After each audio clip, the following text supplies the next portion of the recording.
ভাই এই যে আপনারা দেখতে পেলাম অ্যাওয়ার্ড পেলেন, আসলে কেমন লাগছে? প্রত্যেকটা অ্যাওয়ার্ডই আমাদের জন্য একটা তো খুবই ভালো লাগছে।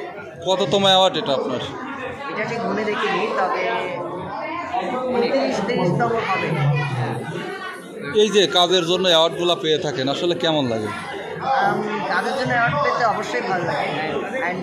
মানে ভাই ওই প্রশ্নে যাইতেছি, ওইটাই কথা বলতেছে। হ্যাঁ বলেন। বেস্ট চাইল্ড আর্টিস্ট হিসেবে অ্যান্ড কাজের জন্য অ্যাওয়ার্ড পেতে ভালো লাগে, যখন আমরা কাজ করি এটা আমাদেরকে ইন্সপায়ার করে।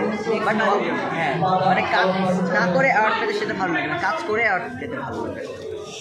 এবং এখন আপনারা ছোট শিল্পী, একটু জানতে চাই যে বড় হয়ে আপনাদের সিনেমার সাথে যুক্ত হওয়া বা অভিনয়ের সাথে যুক্ত থাকার সম্ভাবনা আছে কিনা, নাকি রূপ চেঞ্জ করে ফেলবেন? রূপ চেঞ্জ মানে অভিনয় ছেড়ে দেবেন এরকম কিছু কিনা একটু জানাবেন। আমি হুট করে এরকম ধোকা দেওয়া ওরকম ব্যাপারটা না। আমি অ্যাকচুয়ালি এটা আমার শখের জায়গা, আমার অ্যাক্টিং করতে খুবই ভালো লাগে। নাটক, সিনেমা এটা দিয়ে মানুষ আমাকে ভালোবাসা দেয় এবং ভালো লাগে। সো এটা আমি বড় হলেও কন্টিনিউ করবো। বড় হলেও আমার অ্যাকচুয়ালি ড্রিম ডক্টর হওয়ার পাশাপাশি আমি এটাও কন্টিনিউ করতে চাই। আমি লাইক নাবিক নেবেন।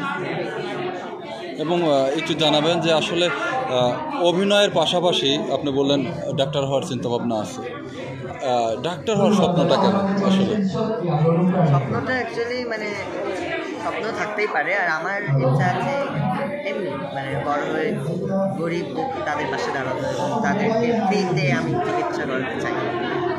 এবং যদি একটু জানতে চাই, শাকিব খানের জায়গায় যদি মানে নায়ক হিসেবে অভিনয় করেন ওই সময় শাকিব খানকে ক্রস করবেন কিনা, আপনার এরকম মনে হয় কিনা? ক্রস করবো কিনা এটা জানি না, তবে অবশ্যই নিজের মতো তার থেকে বেস্ট হওয়ার চিন্তা করবো অবশ্যই। Okay, thank you. Thank you.